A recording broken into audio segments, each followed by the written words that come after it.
Students, आज के इस वीडियो में मैं क्लास 10th के स्टूडेंट्स के लिए साइंस में बायोलॉजी के 3rd चैप्टर अर्थात बुक से 8th चैप्टर जीव जनन कैसे करते हैं, हाउ डू ऑर्गेनिज्म रिप्रोड्यूस से मानव का नर जनन तंत्र अर्थात male reproductive system of human के बारे में बता रहा हूं। Dear students, male reproductive system of human को बनाने वाला सबसे महत्वपूर्ण अंग है टेस्टिस या वृषण। ये आकार में गोल होते हैं, पिंक कलर के होते हैं, जो कि उदर गुहा के बाहर एक थैलीनुमा रचना जिसे वृषण कोश या स्क्रोटल सैक कहते हैं में स्थित होते हैं। डियर स्टूडेंट्स, वृषण की लंबाई लगभग 5 सेंटीमीटर होती है, जबकि इनका डायमीटर 2.5 सेंटीमीटर होता है। ये मसल्स के बने हुए होते हैं अर्थात मस्कुलर होते हैं, पेशियों के बने हुए होते हैं। टेस्टिस के अंदर कुछ लोब्स या पिंडक पाए जाते हैं। इन पिंडकों का निर्माण कनेक्टेड टिश्यू या संयोजी ऊतकों के द्वारा होता है।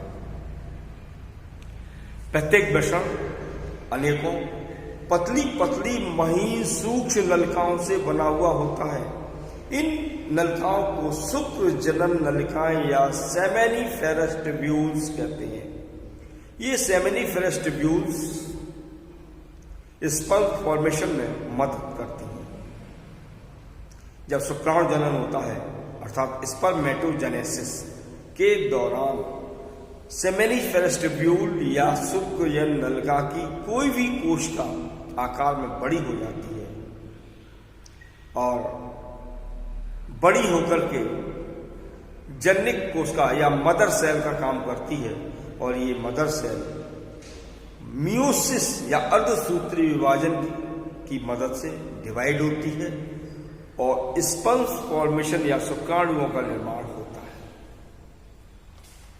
तो डियर स्टूडेंट्स, मनुष्य में शुक्राणुओं का निर्माण वृषण के अंदर होता है। वृषण स्क्रोटल सेल या वृषण कोश में स्थित होते हैं। क्यों?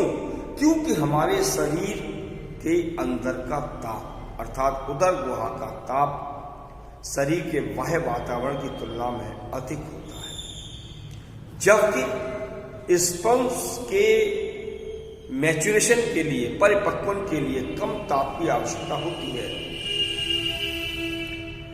तो ये कम ताप शरीर के अंदर उपलब्ध नहीं होगा, इसलिए ये वृषण कोशों में स्थित होते हैं, ताकि जब वृषण का निर्माण हो तो वृषण के अंदर बनने वाले शुक्राणु परिपक्व हो सके और उनको इसके लिए कम ताप मिल सके। इसलिए यह है शरीर के बाहर, उदर गुहा के बाहर वृषण कोशों में स्थित होते हैं। प्रत्येक वृषण एक लंबी और कुंडलित नलिका से जुड़ा रहता है। इस लंबी और कुंडलित नलिका को एपिडिडाइमिस कहते हैं। शुक्राणुओं का निर्माण जब वृषण में हो जाता है, उसके बाद शुक्राणु वृषण से निकलकर इसी एपिडिडाइमिस में एकत्रित हो जाते हैं। एपिडिडाइमिस आगे चल के एक नलिकाकार रचना में खुलती है। इस नलिकाकार रचना को वास डिफरेंस या शुक्र वाहिका कहते हैं। इसकी लंबाई लगभग 45 सेंटीमीटर होती है। यह उदर गुहा में पहुंच करके यूरिनरी डक्ट या मूत्र वाहिनी के साथ एक लूप या फंदा बनाती है और यूरिनरी ब्लैडर के डोर्सल साइड पर जाकर के अटैच रहती है। प्यारे बच्चों, वास डिफरेंस आगे चल के एक थैलीनुमा रचना में खुलती है। इस थैलीनुमा रचना को सेमिनल वेसिकल या शुक्राशय कहते हैं। ये 5 सेंटीमीटर लंबी होती है।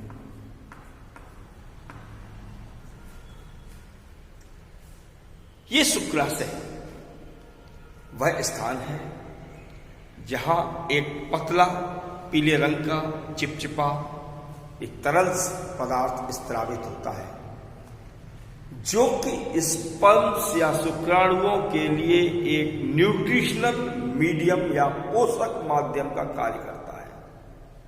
यह सीमेन का लगभग 60% भाग बनाता है।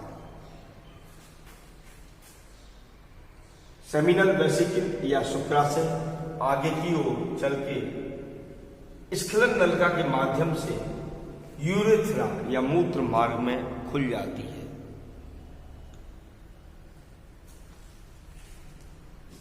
सेमिनल वेसिकल के नीचे और यूरिनरी ब्लैडर या मूत्राशय के आधार पर एक द्विपालित ग्रंथि पाई जाती है। इस द्विपालित ग्रंथि को प्रोस्टेट ग्लैंड कहते हैं। यह प्रोस्टेट ग्लैंड एक तरल पदार्थ को स्रावित करती है, जो कि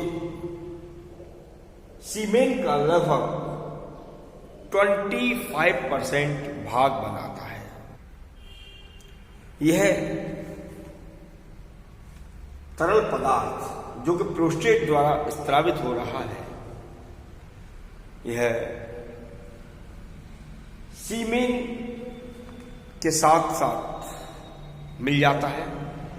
यह पतला होता है और दूधिया रंग का होता है और एक स्मेल्ड अर्थात गंधित पदार्थ होता है।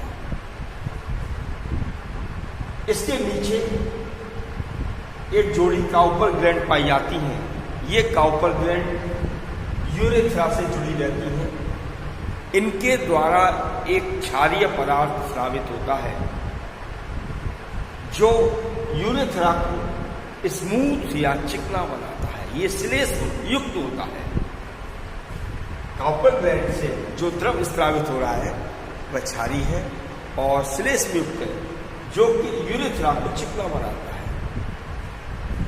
यूरेथ्रा आगे चलकर के शरीर के बाहर खुलता है और इससे एक रचना जुड़ी रहती है। यूरेथ्रा जिस रचना से पास होता है उस रचना को पेनिस कहते हैं। डियर स्टूडेंट्स, यह एक प्रमुख कॉपुलेटरी अंग है जो मसल्स अथवा पेशियों का बना हुआ होता है और ब्लड साइनसेस का बना हुआ होता है।